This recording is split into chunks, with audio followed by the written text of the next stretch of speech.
गड़ी यासीन वेझो फेसबुक ते कमेंट्स करण तां ॿिनि धुरनि में झेड़ो थी पियो। फायरिंग जे नतीजे में 2 भाइर ज़ख़्मी थी पिया। झेड़े दौरान गोलियूं लॻण सबबि ढोलण शहर ऐं आदम शहर ज़ख़्मी थी पिया।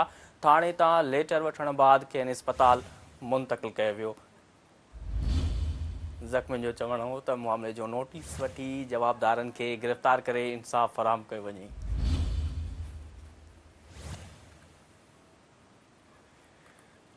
आगाह कर रहे हैं कि अहम खबर के हवाले से गड़ी यासीन वेझो फेसबुक ते कमेंट्स करण तां ॿिनि धुरनि में झेड़ो थी पियो आहे। फायरिंग के नतीजे में 2 भाइर ज़ख़्मी थी पिया आहिनि। झेड़े दौरान गोलियूं लॻण सबबि ढोलण शहर ऐं आदम शहर ज़ख़्मी थी पिया। थाणे तां लेटर वठण बाद खेनि अस्पताल मुंतक़िल कयो वियो। ज़ख़्मियुनि जो चवणु हो त मामले जो नोटिस वठी जवाबदारनि खे गिरफ़्तार करे इंसाफ़ फ़राहम कयो वञे। अवां खे आगाह कर रहिया आहियूं फेसबुक कमेंट्स जे हवाले सां त गड़ी यासीन वेझो फेसबुक ते कमेंट्स करण तां ॿिनि धुरनि में झेड़ो थी पियो आहे।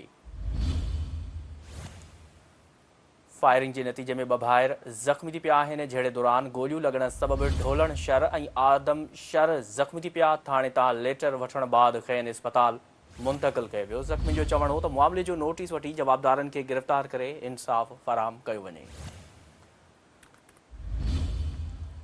फेसबुक ते कमेंट्स करण के हवाले से अवां खे आगाह कर रहिया आहियूं त गड़ी यासीन वेझो फेसबुक ते कमेंट्स करण तां ॿिनि धुरनि में झेड़ो थी पियो। फायरिंग के नतीजे में 2 भाइर ज़ख़्मी थी पिया।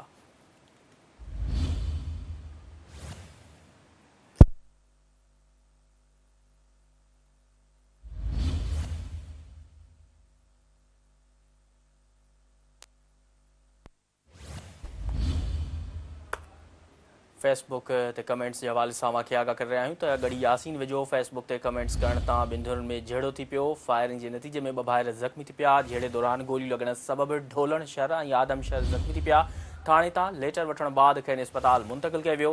ज़ख़्मी जो चवणु हो त मामले जो नोटिस वठी जवाबदारनि खे गिरफ़्तार करे इंसाफ़ फ़राहम कयो वञे।